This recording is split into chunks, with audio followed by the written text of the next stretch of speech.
Queridos, a paz do Senhor Jesus. Amém. Se assente, por favor.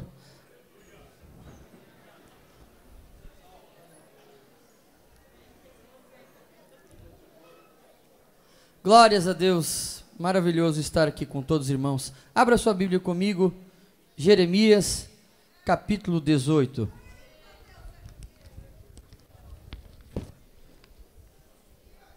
Quero agradecer a Deus por essa riquíssima oportunidade, pastor. E já fazem mais de 20 dias que eu sabia que ia pregar nesse... Há uns 20 dias atrás, eu acordei para a oração pela madrugada e no meu coração veio uma palavra: você vai pregar na vigília missionária. Eu falei, então, se é de Deus, vai se cumprir, porque aquilo que é de Deus se cumpre. Fiquei quieto, não comentei nada com ninguém. Eu acho que nem com a pastora Silvia não comentei também. Mas eu disse, tudo que é de Deus se cumpre. Se é um sentimento da carne, vai se acabar. Mas se for de Deus, vai se cumprir. E aqui estou eu. Glórias ao nome de Jesus. Quero agradecer ao nosso pastor presidente, pastor Nilton, pastor Lediel, pastor Petri, coordenador de missão, toda a diretoria da igreja e os obreiros que estão aqui. Deus os abençoe. E graças a Deus por você que veio para dar glória ao nome de Jesus. Afinal de contas, nós temos cabelos diferentes, olhos diferentes, roupas diferentes, mas estamos num propósito só, que é adorar o nome de Jesus. Glória a Jesus. Abra sua Bíblia, você já abriu. Jeremias capítulo 18, está escrito assim, ó. Palavra do Senhor, Jeremias 18, verso 1. Palavra do Senhor que veio a Jeremias dizendo: dispõe-te e desce à casa do oleiro, e lá ouvirás as minhas palavras. Desci à casa do oleiro, e eis que ele estava entregue à sua obra sobre as rodas. Como o vaso que o oleiro fazia de barro se lhe estragou na mão, tornou a fazer dele outro vaso, segundo o que bem lhe pareceu.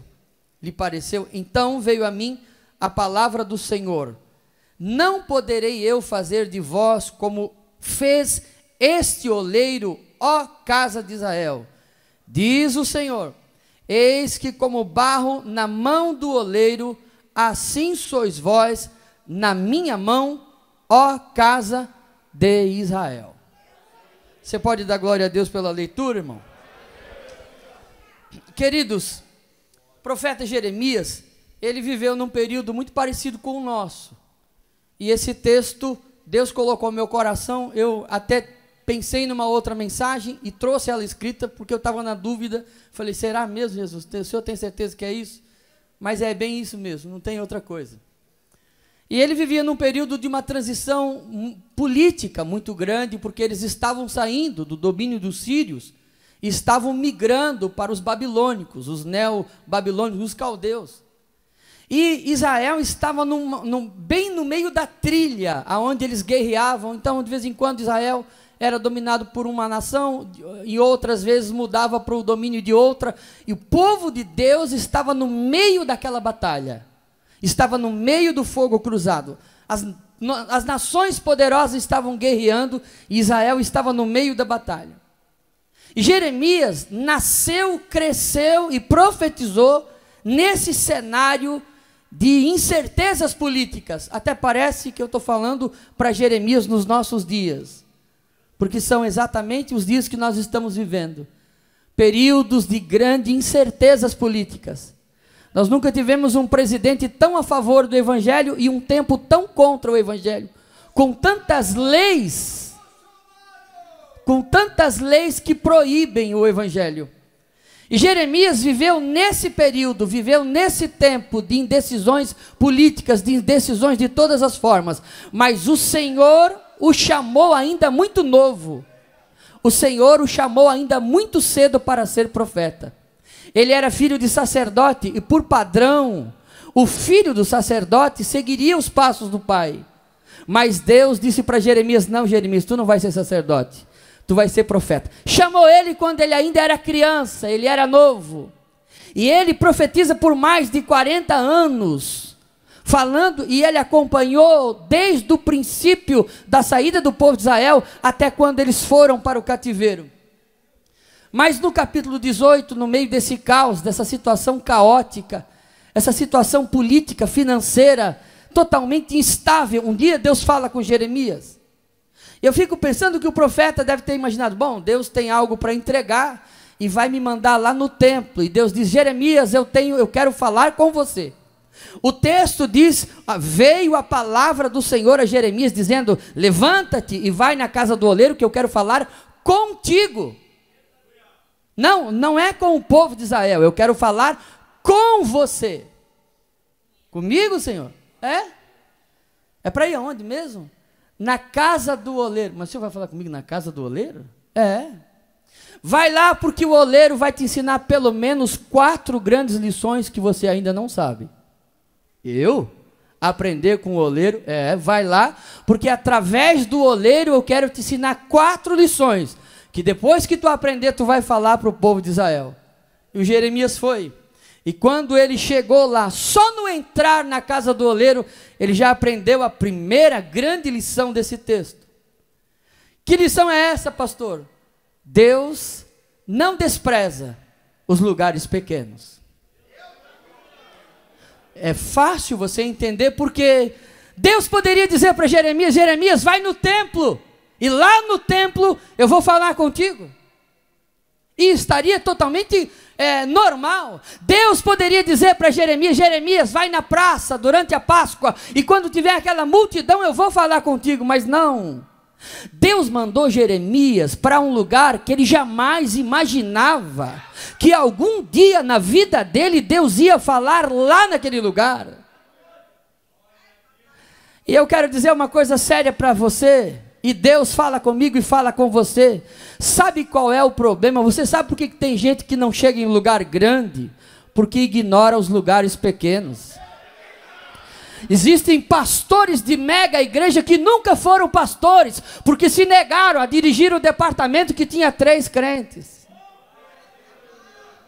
E a Bíblia diz, o próprio Deus diz, ser fiel no pouco, que sobre muito eu te colocarei. A Assembleia de Deus teve uma estratégia que quando ela chegou no Brasil, ela foi zombada, e até hoje a Assembleia de Deus é zombada no Brasil. Por quê? Porque naquela época já tinha o evangelho aqui, mas ele estava restrito a grandes templos, a grandes pregadores. E quando os missionários começaram a chamar analfabeto e colocar lá no canto do rio, dar uma Bíblia para ele, falar assim, prega o evangelho, meu filho, que aqui vai ter uma igreja. Eles diziam, igreja? Aí não vai ter igreja coisa nenhuma. Esse rapaz é analfabeto, não sabe nem ler nem escrever. Ele nunca na vida vai ter condições de ser pastor, ele não tem nem teologia, não é formado em coisa nenhuma. Mas os missionários disseram, mas quem falou que tem que ser formado em alguma coisa? Deus não chama capacitado, Deus primeiro chama. Se o homem acredita na promessa, ele capacita. E hoje nós estamos aqui cultuando num templo que não foram os doutores que construíram, foram gente analfabeta, mas que foram chamada por Deus, foram confirmada por Deus, acreditaram na palavra de Deus, começaram com uma casinha simples, mas eles não ignoraram o tamanho da casa, eles olharam pelos olhos da fé e enxergaram essa vigília missionária. A gente ignora as coisas pequenas. A gente ignora os pequenos trabalhos, a gente ignora os lugares pequenos. Deus estava disposto a ensinar para Jeremias que ele nos coloca em apertos na vida, nos coloca em lugares pequenos. Deus mandou o profeta Jonas profetizar, e Jonas já era profeta, já conhecia a lei, já conhecia a palavra. Só que ele ainda não estava do tamanho certo, ele estava grande demais, o orgulho dele estava grande demais, a nacionalidade de Jonas estava grande demais. Deus falou, calma que eu estou preparando um lugar bem estreito para ti. E aquilo que a sinagoga não pôde ensinar para Jonas lá no ventre do peixe, ele aprendeu. Aquilo que os rabinos não conseguiram inculcar na cabeça de Jonas, Deus ensinou para ele lá dentro do ventre do peixe, apertado, esmagado lá dentro. Foi lá que ele fez a sua primeira oração, segundo a vontade de Deus. Está passando por aperto, irmão? Está dizendo: Deus, o apartamento que eu moro é apertado, o quartinho que eu moro é apertado, o trabalho que eu faço é apertado, o setor que eu estou é pequenininho demais, a casa que eu moro é só 2 cômodos. Deus está dizendo para você: não ignore as coisas pequenas, não ignore os lugares pequenos, porque nos lugares pequenos você vai aprender as maiores lições da sua vida. Quando nós olhamos para as Escrituras, nós vamos ver vários homens e mulheres que tiveram que descer, assim como Jeremias. Jeremias, eu quero falar contigo. Jeremias pensou: vou na casa do rabino, vou ter agora uma audiência com o sacerdote. Falou: não, você vai lá na casa do amassador de barro, e ele vai te ensinar. Você vai aprender a não ignorar os lugares pequenos. Pastor, a estratégia assembleiana funcionou, funciona e vai continuar funcionando. Esse negócio que Deus só opera em templo grande não é verdade. Porque a maioria de nós aqui foi ganhado às vezes lá na beira do rio, e agora está aqui dando glória a Deus, aonde botar um homem, uma mulher cheia do Espírito Santo, dar uma Bíblia para ele, e pode ser um lugarzinho de 2 por 2, em pouco tempo a casa está cheia. Porque o nosso Deus não precisa, não mede lugares, para Ele tanto faz, se tudo cabe na palma da mão dEle, se o templo é grande, se é pequeno, não importa, Deus não ignora os lugares pequenos. Por isso que tem muito crente que chora e sofre demais. Sabe por quê, irmão? Porque ele diz: Deus, como é que eu vou ter vitória na vida? Eu preciso de lugar amplo. E Deus fala para ele: entra no teu quarto, fecha a tua porta. E ele fala: mas o meu quarto é muito pequeno, não dá nem de esticar as pernas. Mas eu não ignoro o lugar pequeno. Quando tu ora no templo, eu te ouço. Mas quando tu ora na tua casa pequena, eu também te ouço. Quando tu está num lugar folgado, eu ouço. Mas quando tu está num lugar apertado, eu te ouço. Porque Deus entra na sua casa, não importa se ela só tem um cômodo, é uma mansão. Deus não ignora os lugares pequenos das nossas vidas. E o Jeremias nunca imaginou na vida que ele fosse aprender uma coisa lá na olaria. E a gente é bem assim mesmo. A gente pensa: Deus não vai usar o Beltrano, vai usar o Ciclano para falar comigo. E Deus vai na contramão dos nossos projetos e usa quem a gente não espera para nos ensinar o que a gente não sabe, para mudar a nossa vida de uma forma definitiva. É por isso que quando você ignora aquele pequeno, amanhã depois você diz: poxa, Deus não fala comigo, e Deus vai dizer para você: eu falo com você. É você que escolhe quem quer ouvir, mas eu não, eu escolho, sou eu que dou a mensagem ao homem. É por isso, meu irmão, que quando tiver alguém na congregação pregando, saiba que Deus está falando. Quando tiver o Zequinha que não tem sobrenome e não está na mídia, saiba que Deus está falando. Mesmo que a pessoa não esteja no cartaz, só está um nomezinho pequenininho embaixo, saiba que Deus não ignora os lugares pequenos. Mesmo que você congregue numa congregação pequenininha de 10 por 10, de 5 por 5, de 2 por 2, saiba que Deus estará lá, porque Ele não ignora os lugares pequenos da sua vida. Quando eu ainda era jovem, Deus usou o pastor e disse: meu filho, eu tenho um trabalho para ti. Eu falei: sim, pastor. Você vai dar aula para os jovens. Eu falei: amém, pode contar comigo. Domingo então, tá pronto? Pega a revista Escola Dominical, tu vai dar aula para os jovens. Tá bom. Chegou domingo e falei: e a sala?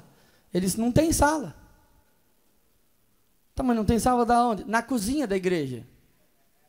Tá bom. Tem quadro? Quadro tem. Peguei o quadro, botei em cima um fogão.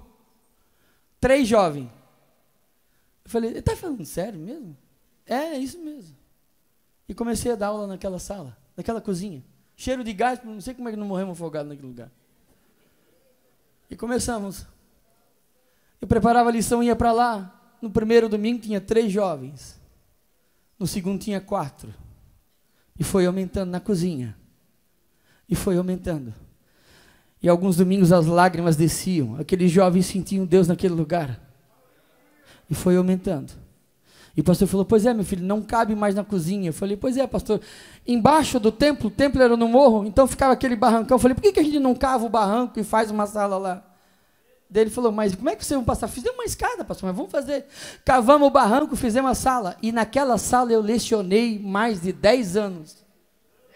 Dali hoje tem pastores integrados em Santa Catarina. Dali hoje tem homens que trabalham no Ministério Público, na Polícia Federal. Daquela salinha saiu gente para o Brasil. Porque Deus não ignora os lugares pequenos. O pastor olhou aquele trabalho na sala e falou, meu filho, Deus tem te usado ali.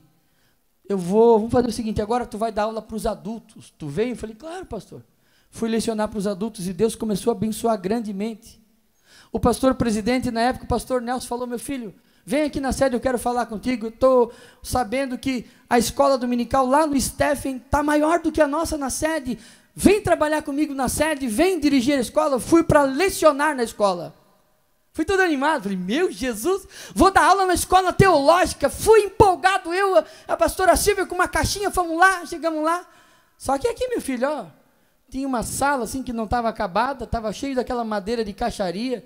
Depois, essa vai ser a sala. Eu falei, essa sala? Essa? Falei, Jesus, voltei para a cozinha de novo. Começamos lá com 5 alunos e trabalhamos 12 anos naquela escola. E Deus foi abençoando. E começou a vir gente de onde eu não esperava. E até de outros ministérios. Passados uns 9 anos, nós tínhamos na Escola Bíblica de Obreiros 500 pessoas, para uma igreja que não passava de 3.000 membros. 130 alunos.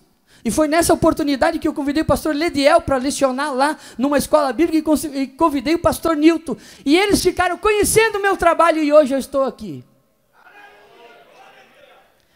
Mas começou aonde? Na cozinha. Não ignore o que Deus colocou na tua mão. Não ignore o que Deus colocou na tua mão, porque Deus não ignora os lugares pequenos da sua vida. Essa foi a primeira lição que o oleiro ensinou para o profeta. Mas junto dessa, quando ele ainda está conversando, o texto diz que esse oleiro, quando o Jeremias chegou lá embaixo, que foi encontrar com o oleiro, ele viu, o texto diz que o oleiro estava entregue ao seu trabalho.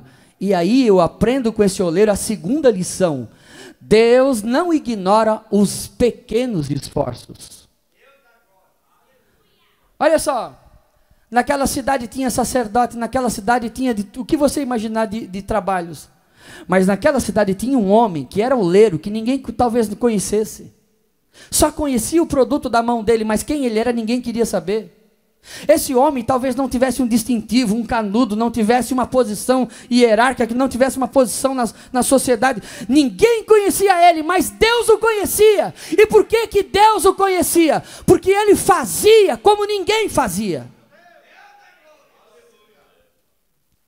Ele tinha um cuidado, ele tinha uma entrega naquilo que ele fazia, ele tinha uma dedicação, ele tinha um esforço, ele tinha algo além do comum. E Deus disse: Jeremias, tem que te ensinar uma lição, mas eu vou usar gente que eu posso usar. Vai lá na olaria, porque lá tem um homem que bota o coração naquilo que faz. Não, você não entendeu. Deus estava dizendo para ele: Jeremias, sabe por que eu não vou te levar no templo? Porque tem um monte de sacerdote lá, que entra e sai, e o coração dele não está naquilo que ele faz. Jeremias, eu poderia te levar lá na escola de rabinos, mas tem um monte de gente lá que está aprendendo a lei, mas está aprendendo só com a cabeça, o coração não está na lei, o coração não está no povo, o coração está em outra coisa, o coração está em boi, em jumento, em dinheiro, em salário, o coração está no material. Mas vai lá na olaria, que lá tem um homem que coloca o coração naquilo que faz. Se você olhar na história, a história nos mostra que Deus sempre procurou homens e mulheres que fizeram esforços sobrenaturais, que fizeram esforços além da conta. Por exemplo, lá em Juízes, Deus encontra um homem chamado Gideão, que estava com o coração naquilo que estava fazendo. Eu não vou deixar os midianitas roubar o pão do meu povo. Você vê, por exemplo, em 1 Samuel, Deus encontrando Davi. A história de Davi é emocionante, irmãos, porque Davi é um menino e Deus precisa de um rei. Saul é um grande rei, um rei gigante, é um homem belo, é um homem formoso, é um homem totalmente diferente. Só que Deus precisa de um rei que ame as ovelhas, e não é o que Davi sente. Aí lá no campo tem um menino, e Deus está olhando para o menino. Ninguém conhece o menino. Pelo contrário, todo mundo ainda procura esconder o menino, afugentar o menino. E Deus está olhando para o menino, e de repente um lobo vem atacar as ovelhas. E o menino diz assim: aqui as minhas ovelhas. Você não vai atacar não, seu bicho. E Deus está esperando, precisa de um rei. Preciso de um rei. Quem que eu vou colocar? Estou fazendo aqui para você entender. Quem que eu vou colocar? Daí o menino está lá: as ovelhinhas do meu pai. Você não vai atacar não. E o urso conversando: vai atacar sim. Quando o urso vai atacar, ele dá a vida pelas ovelhas. Nem que eu tenha que morrer, mas as minhas ovelhas tu não vai atacar. Deixa eu fazer para você entender aqui. Eu imagino que Deus deve ter olhando e dizendo: rapaz, o rei que eu coloquei sobre o povo não dá a vida pelas ovelhas, mas esse menino dá a vida pelas ovelhas que tem. Mas são só umas ovelhinhas, rapaz, tu vai arriscar a tua vida. Agora deixa eu pensar com você, mente de pregador, para nós conjecturar aqui, para você entender. Eu imagino que o diabo deve ter dito: não, isso aí foi só emoção. No fogo da emoção ele foi lá e se arriscou, ele não tem nem noção do que está fazendo. Daí Deus falou: então, peraí, vai lá então. Mais uma, vai o leão agora atacar. Se era fogo da emoção, ele vai correr. Quando o leão chega lá para atacar, o menino fala: aqui não ataca leão coisa nenhuma. As ovelhinhas são pequenininhas, as ovelhinhas são pouquinhas, mas elas são ovelhas do meu pai. E ninguém ataca as ovelhas do meu pai. O menino dá a vida. Quando ele entra na batalha, irmãos, de uma forma profética, ele está dizendo: eu estou disposto a dar a vida por essas. É óbvio. É só você imaginar qual a chance que o menino tem de lutar com uma fera dessa e sair vivo. Em outras palavras, ele disse: eu não só estou disposto a cuidar das ovelhas, eu estou disposto a dar a vida por essas ovelhas. É por isso que quando você vê lá na frente ele lutando contra Golias, ele já estava ungido rei. Sabe por quê? Porque eu imagino que lá no céu Deus disse: rapaz, eu preciso de alguém assim, alguém que está disposto a dar a vida pelas minhas ovelhas. E se tu cuida bem dessas pouquinhas ovelhinhas que tu tem, como disseram os irmãos dele, quem dirá se eu te colocar sobre o meu povo Israel? Já que tu cuidou bem das ovelhinhas do teu pai, que era pouquinha, vem aqui, meu filho, que eu vou te ungir rei sobre toda a nação. E até hoje, Davi é o rei mais amado de Israel. Por quê? Porque ele não ignorou os pequenos esforços, ele não ignorou os pequenos trabalhos, mas ele colocou o coração naquilo que ele estava fazendo. Se você não cuida de um departamento com 2 pessoas, Deus nunca vai te dar uma congregação. Se você não honra a congregação de 10 membros, Deus nunca vai te dar uma congregação de 100. Porque Deus não olha para número, Deus olha aqui dentro no seu coração. Ele não está vendo quanta gente tem na sua congregação, Ele está vendo como você ama elas, como você cuida delas, como você trata. É por isso que de vez por outra, alguém sai lá do canto do rio e assume uma grande congregação. Não é porque alguém indicou o nome dele, é porque Deus disse: eu vi como você está cuidando do meu trabalho, eu vi como você está cuidando do departamento, eu vi como você se dedica no ministério da pregação e do louvor.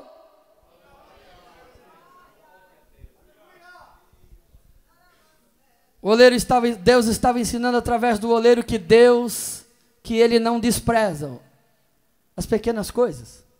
Irmãos, no templo de Jerusalém, quando era o período da Páscoa, vinha gente de todo mundo.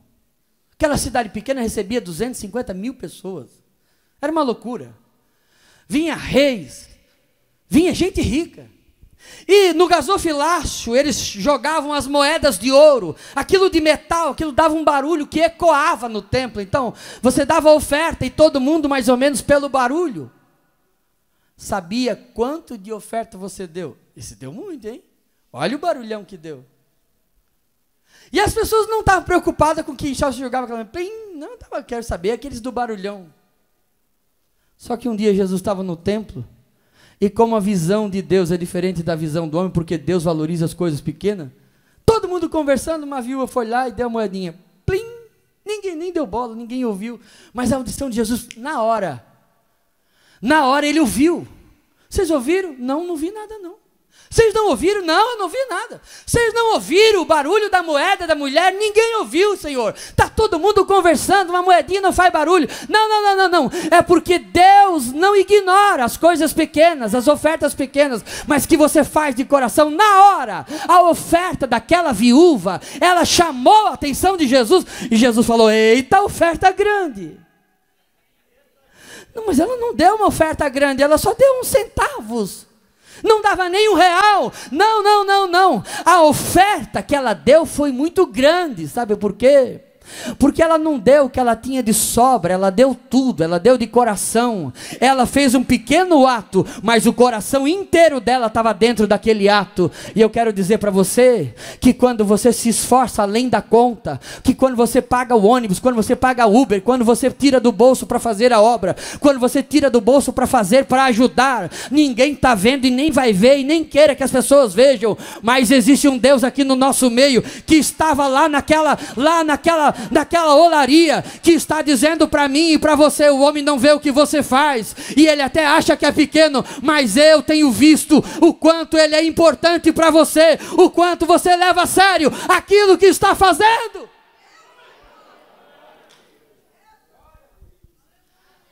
A terceira lição que o oleiro ensinou para Jeremias é uma lição que não é muito cômoda em conversar, porque a gente passa por cima, nós somos levados a pular essas partes das Escrituras. Deus ensinou através do oleiro que Deus não ignora os pequenos defeitos. Sim, Ele está olhando para o vaso, e se você olhar o texto com várias traduções, você vai ver que algumas traduções, e o vaso quebrou, mas existem outras traduções que dizem: Ele quebrou o vaso. Por que ele quebrou o vaso? Porque o vaso não estava como ele queria. Se eu olhasse no vaso, o senhor quebrou o vaso? O oleiro dizia: quebrei por quê? Estava bonito, estava perfeito. Não estava como eu queria, tinha uma coisinha torta. Ah, mas o senhor quebrou o vaso só por causa da coisinha torta? E através dessa atitude do oleiro, Deus estava ensinando para Jeremias que Deus não ignora os pequenos defeitos. Até porque o próprio Jesus disse que um pouquinho de fermento leveda toda a massa. Não existe meia verdade, existe uma grande mentira. Não existe crente mundano, existe crente e existe mundano. O pecado é um acidente na vida do crente, não é uma prática e não é um hábito. É por isso que tem gente que quer fazer um acordo entre Deus e o diabo, entre o mundo e a igreja, e não existe acordo, meu filho. A luz de Deus, aonde ela chega, ela dissipa as trevas. O crente, aonde ele chega, o pecado tem que sair, a glória do nome de Jesus é colocada ali. Se você chega e as trevas continuam, é porque você faz parte dela. Mas se você tem a luz de Deus, onde é que você chega, as trevas têm que ir embora. Estavam falando porcaria quando chega o crente. Vamos mudar de assunto, que chegou o crentarrão aí. Estavam falando coisa que não agrada a Deus quando chegou o crente. Vamos mudar de assunto, que chegou o Bíblia. O calor dissipa o frio, a luz dissipa as trevas. E o crente em Cristo Jesus, aonde chega, proclama o evangelho da libertação. Deixa eu dizer uma coisa que Deus colocou no meu coração. Vou falar aqui, viu? Deus falou ao meu coração essa semana: se você tivesse um filho cego, você deixaria de amá-lo? E eu falei: claro que não, iria amá-lo tanto quanto amo assim. Mas eu pergunto: mas você quer que ele seja cego? Eu falei: é óbvio que não. Você precisa entender uma coisa: Deus te ama com todos os defeitos que você tem. Deus me ama com todos os defeitos que eu tenho, mas Ele não quer que eu continue desse jeito. Ele quer que eu venha melhorando a cada dia. Ele quer que haja uma evolução na minha vida. A gente passa por fase de ser murmurador, todo mundo passa. Mas Deus não quer que você continue desse jeito. Ele quer que você vai crescendo, vai amadurecendo, vai entendendo, vai melhorando, vai se aperfeiçoando, vai crescendo cada vez mais. Tem gente que está andando de ré. Era de oração, agora virou de murmuração. Era de trabalho, agora dá trabalho para a igreja. Antes evangelizava, agora fala mal. Antes pregava, agora não prega e desprega o que já pregou um dia. Deus não ignora os pequenos defeitos. Ele quer consertar a minha vida, Ele quer consertar a tua vida, Ele quer transformar a nossa vida. Você não pode se acomodar com a vida que você leva. Você precisa dizer para Ele: Senhor, eu sou um vaso nas suas mãos, faz como tu queres fazer, transforma para que eu seja conforme a tua vontade.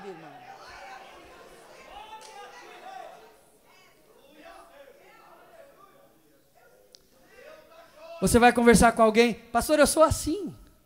Eu nasci assim. Mentira sua, você não nasceu desse jeito, nem barrigudo como está agora. Não é assim, não nasceu assim. Você nasceu sem dente, não era barrigudo desse jeito, alguns tinham cabelo, outros não têm. Não nasceu assim e não vai morrer assim. Porque nós não somos o que éramos e não somos o que seremos. Porque nós éramos pó. E agora não somos pó. Só que amanhã seremos pó. Então, hoje nós não somos o que éramos. E também não somos o que seremos. Hoje nós somos esse ser humano que está na mão do oleiro. E está no processo. Você não é um vaso pronto ainda, você está sendo moldado. Portanto, se ele achar que não está bom, ele quebra mesmo. E na pandemia ele quebrou muita gente. Na pandemia ele fez muita gente descer novamente. Na pandemia muita gente achava que era pregador, não é mais pregador, virou vendedor, virou qualquer coisa. Na pandemia muita gente que achava que era pastor, descobriu que não era. Estava ali por causa do salário, acabou o salário, ele foi embora. Por quê? Porque o oleiro falou: não estou gostando do teu ministério, não estou gostando do teu jeito que tu leva as coisas. Na pandemia, muito cantor que não cantava para a glória, mas cantava para a sua própria glória, parou de cantar. Por quê? Cantava por dinheiro, cantava por abraço, cantava por parabéns, cantava por glória. E Jesus falou: eu não divido a minha glória com ninguém, vou acabar com a tua agenda. E agora está fazendo outra coisa. Alguns até no boteco estão cantando, mas aqueles que estavam para a glória continuam dando glória até agora.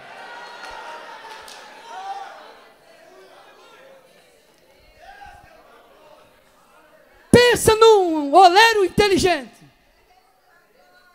O Jeremias falou: rapaz, eu contava que eu ia levar essa sova de qualquer um, menos desse oleiro. E Jesus falou: pois é da onde que você não espera que eu tiro.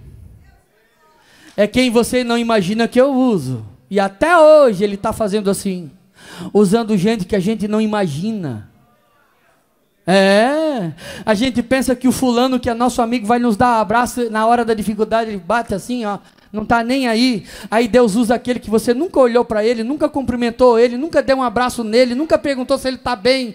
E quando você chega na igreja amargurado, angustiado, entristecido, dizendo que vai largar tudo, do nada o homem aparece e vai lá e te dá aquele abraço que parece um anjo de Deus. E toda angústia, toda amargura vai embora e Deus diz para você: está vendo? É da onde você não espera que eu tiro. É da onde que você não espera que eu uso. É da onde você não espera que eu faço.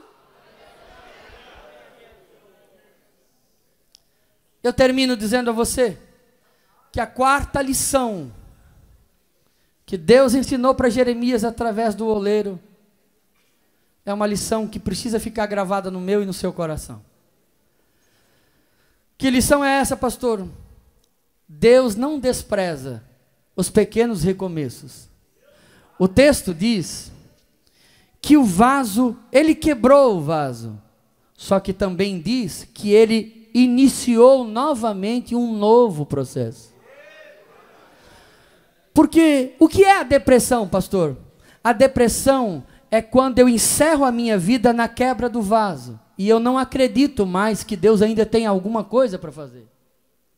O que é o desânimo? É quando o meu ministério fracassa e eu digo: pronto, acabou tudo. E Deus diz: não, calma, a passagem não terminou ainda, tem mais versículo pela frente, olha o texto completo, meu filho.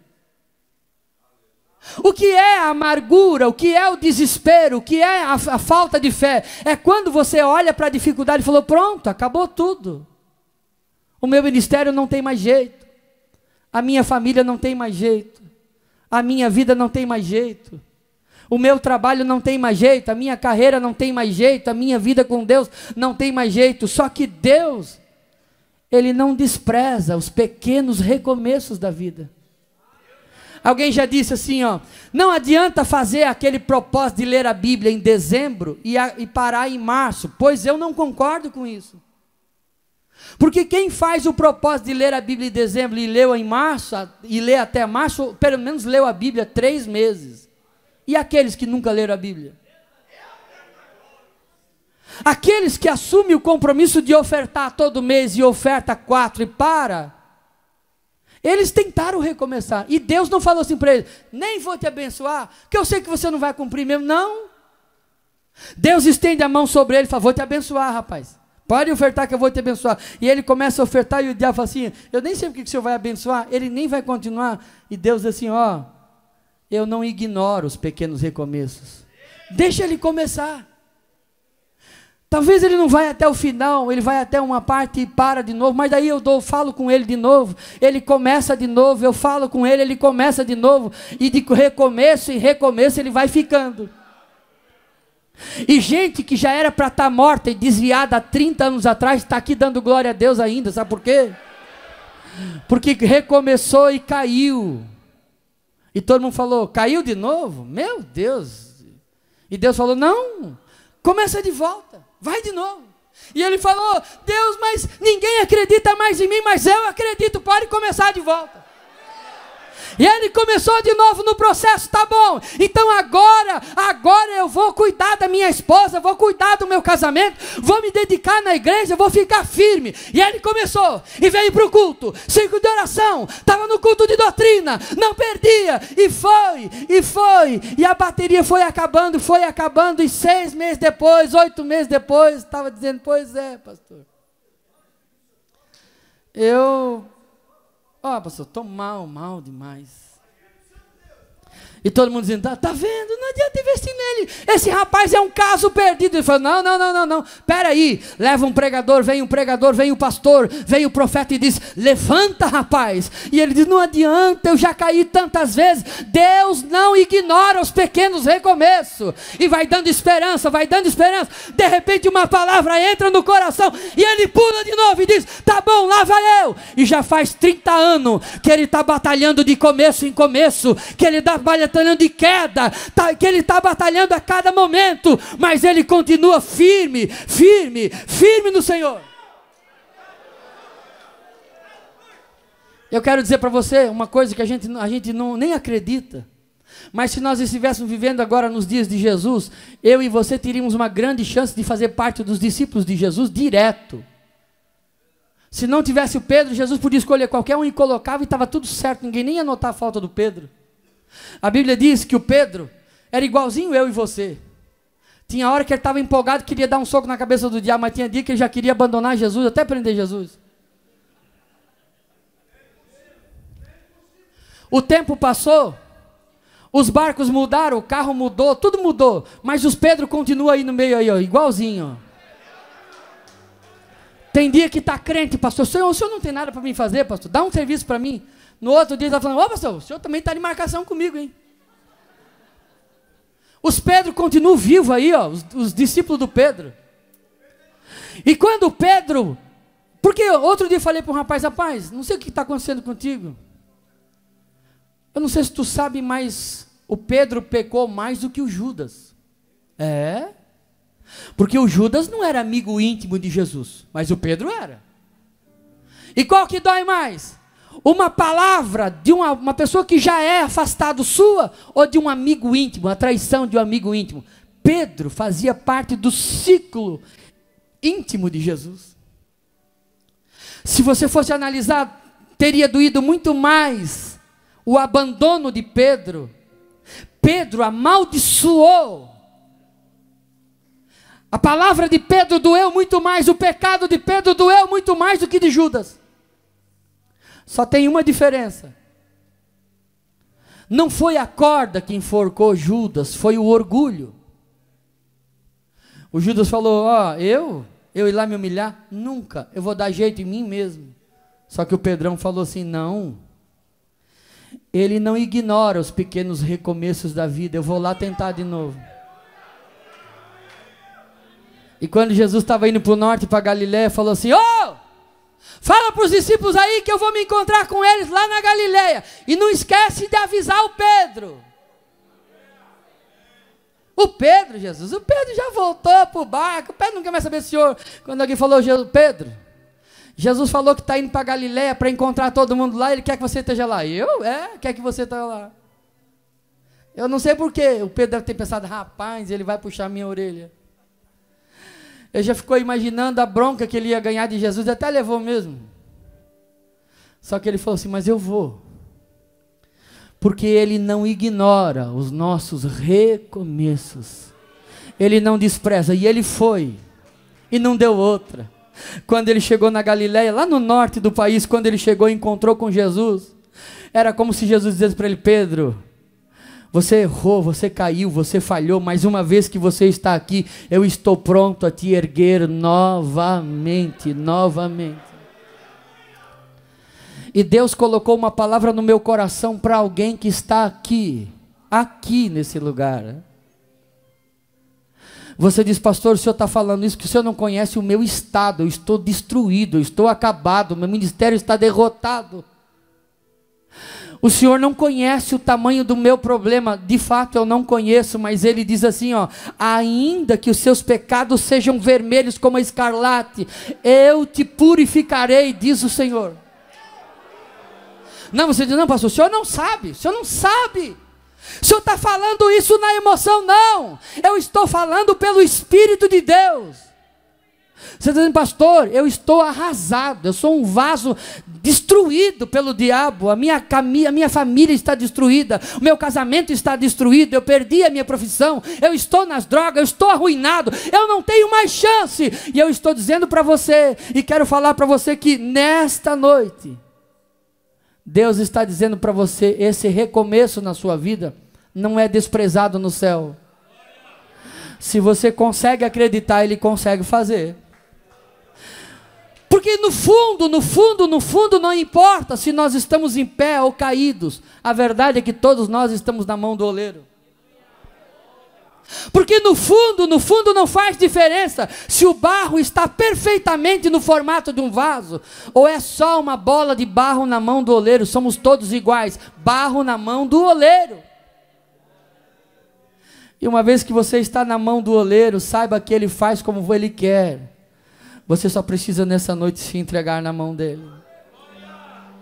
Eu vim aqui para dizer para alguém que falou assim, pastor, não há mais esperança para mim. E eu vim dizer para você que Deus não despreza os pequenos recomeços da vida.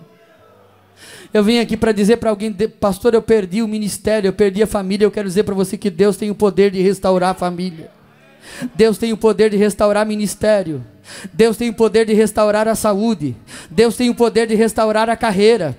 Deus tem o poder de restaurar a vida espiritual. Deus tem o poder de restaurar aquela comunhão que você tinha com o Espírito Santo. Deus tem o poder de devolver a você o ministério da pregação, a palavra. Pastor, mas eu envergonhei o ministério. Mas Deus está dizendo para você que não há nada impossível para Ele, e que nesta noite Ele pode restaurar a tua vida. E eu quero orar por alguém que está nessa condição. Deus falou ao meu coração sobre isso. E eu quero orar por alguém que está exatamente nessa condição. Vigília missionária é isso. Restauração de vidas. A visão missionária é isso. É enxergar que não há ninguém perdido para Jesus. O evangelho não é sectário. Deus não escolheu algum para o inferno e outro para o céu. Aonde o evangelho é pregado e uma alma se rende a Jesus, essa alma vai para o céu com Cristo. Aonde o evangelho é pregado, o Espírito opera, e ele opera convencendo do pecado, da justiça e do juízo. E uma vez que esse coração se abre para o Espírito e ele aceita o sacrifício de Jesus, aquela vida é restaurada. Aqui tem um homem em lágrimas, Pode ficar. Em lágrimas. Aqui tem um vaso igualzinho, eu e você, que pode estar quebrado agora, mas não faz diferença porque ele está na mão do oleiro. Mas eu sei que ainda tem mais vasos nessa condição aqui no meio. Gente que disse: Deus, não há mais o que fazer, a minha vida não tem mais jeito. E Deus está dizendo para você: tem. Eu tenho jeito para a sua vida. E se você quer ser restaurado hoje, vem aqui à frente, eu quero orar por você. Eu quero orar por você. Tem mais uma vida aqui. Deus não fala em vão. Quando Ele fala, Ele cumpre, Ele cumpre, Ele cumpre, porque Ele conhece o teu coração, Ele conhece a tua vida. O diabo está dizendo para você: sai da igreja. O diabo está dizendo para você: sai, vai embora de casa, essa mulher não te ama, esse homem não te ama, o teu casamento está destruído. E Deus está dizendo para você: fica, porque eu posso restaurar o teu casamento, eu posso restaurar o teu lar, eu posso restaurar a tua família, eu posso transformar, eu posso restaurar o teu ministério, eu posso restaurar a tua comunhão. E se tiver um casal aqui que está nessa condição, eu te convido a vir aqui à frente para Deus restaurar o teu lar. Você saiu da sua casa dizendo: Deus, essa é a última semana que eu vou ficar junto com essa mulher, com esse homem. Mas desta noite Deus está dizendo: não é a última, é só uma de muitas que virão pela frente. E Deus vai abençoar esse casamento, Deus vai abençoar esse lar. O diabo está dizendo que esse acabou, e Deus está dizendo: enquanto estiver na minha mão, não se acaba, não se acaba. Feche os seus olhos. Feche os seus olhos e comece a orar agora. Feche os seus olhos e comece a interceder, porque Deus está operando. Deus está operando, Deus está operando em vidas. Deus está restaurando vasos para a sua glória, para a sua honra. Deus está restaurando vasos para que o seu poder seja derramado. Deus está restaurando vasos que estavam quebrados, que estavam trincados, mas Ele está fazendo novo, e Ele vai ungir, Ele vai encher, Ele vai encher, Ele vai encher. Pastor, eu não sinto mais a glória, eu senti a presença, eu era cheio da presença, mas agora eu estou vazio. E Deus está dizendo nesta noite: eu quero restaurar o teu vaso para te encher novamente, para te encher novamente. Eu não estou preocupado com emoção. Eu não estou preocupado com emoção, porque a emoção passa, mas o agir do Espírito Santo permanece. Deus está levantando homens e mulheres. Deus marcou esse encontro, essa última vigília. Você não vai passar a virada do ano na situação que você está. Deus te trouxe aqui para te renovar, para te restaurar. Você será um outro homem, um novo homem, uma nova mulher. Assim como Ele fez um vaso novo, Ele vai fazer da sua vida também. Eu quero ver onde é que está. Levante a sua mão, você que quer. Pastor, eu preciso. Levante a sua mão, eu quero orar com você. Nós vamos orar com você. Aonde está? Será que tem alguém que não é crente em Jesus ainda? Será que tem alguém que está afastado do caminho do Senhor? Se você está afastado do caminho do Senhor, eu quero orar por você. Levante a sua mão, você que está afastado da igreja. Vem aqui à frente, eu quero orar. Tem alguém que está afastado, mas nesta noite Jesus quer restaurar. Tem alguém? Se você está afastado, levante a mão, eu quero orar por você, para Deus te restaurar. Tem alguém? Está aceitando Jesus? O Senhor está aceitando Jesus aqui? Amém. Tem alguém que está afastado do caminho do Senhor? Levante a mão, vem aqui à frente, eu quero orar por você.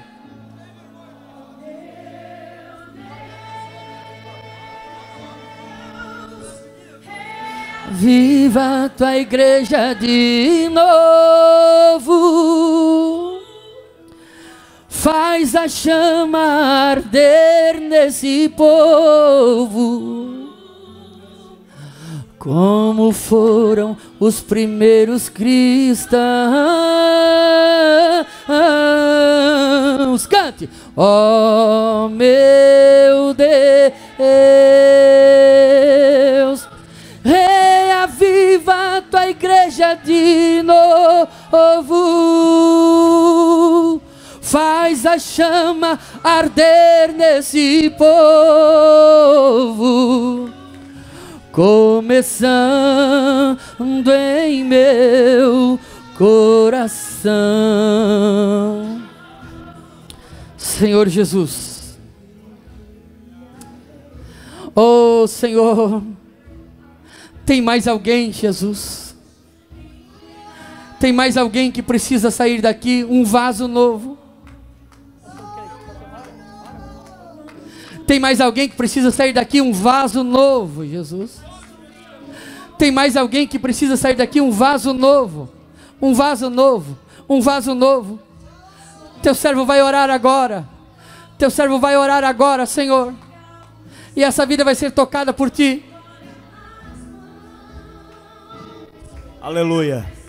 Levante as mãos, levante as mãos. Pai, em nome de Jesus, nós ouvimos a Tua palavra, recebemos a Tua palavra, recebemos a Tua orientação para as nossas vidas, e agora aqui está diante do altar essas vidas, ó Deus, que entenderam o som da Sua voz e vieram aqui respondendo positivamente às verdades bíblicas que foram pregadas essa noite. Agora, Senhor, nós te pedimos que a restauração do céu venha sobre essas pessoas, que aquilo que o Senhor tem para fazer sobre elas se cumpra e aconteça no devido tempo, que todas as promessas sejam renovadas, que aqueles que estão vazios possam voltar para as suas casas cheios da Tua presença e do Teu Espírito. Deus, nós entendemos o som da Sua voz esta noite e te pedimos, Pai, renova a nossa alma, aviva o nosso coração, e que aquilo que o Senhor fez antigamente, nós estamos pedindo, faça através de nós novamente. O nosso coração está aberto, os nossos ouvidos sensíveis, as nossas mãos dispostas a fazer. Quebra-nos conforme o Teu querer, faz-nos conforme a Tua vontade, glorifica o Teu nome em nós, em nome de Jesus. Que as obras das mãos destes homens e mulheres, a partir de hoje, depois da restauração desta madrugada, possam glorificar o Teu nome, possam avivar a Tua igreja, possam alcançar vidas e restaurar vidas. Em nome de Jesus oramos, e se você concorda com isso, diga amém.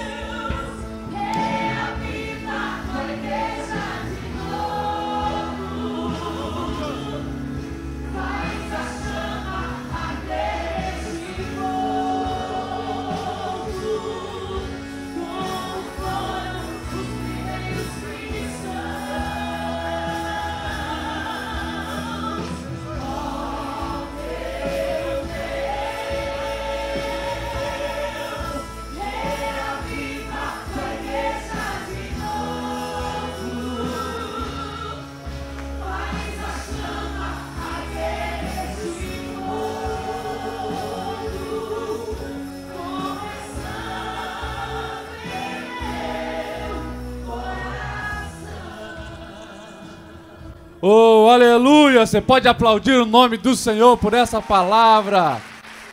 Glória a Deus. Cada vigília é um renovo do Senhor, para que nós possamos sair revigorados, continuar a expansão do reino de Deus.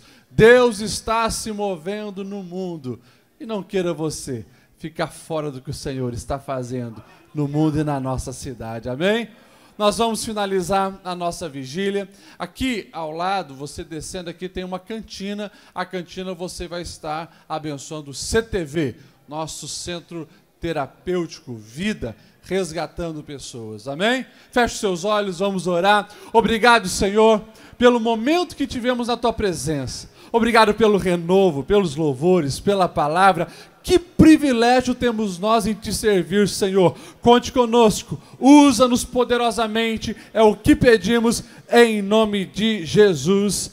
Amém e amém. Se Deus é por nós, ninguém, todos por um pleno avivamento. Que o amor de Deus, a graça de Jesus, a comunhão com o Espírito Santo seja com cada um de vós. Não esqueça, estamos em 30 40 dias de oração por esses propósitos: avivamento, crescimento, generosidade. Clame, pratique, porque Deus está fazendo grandes coisas. Vão em paz.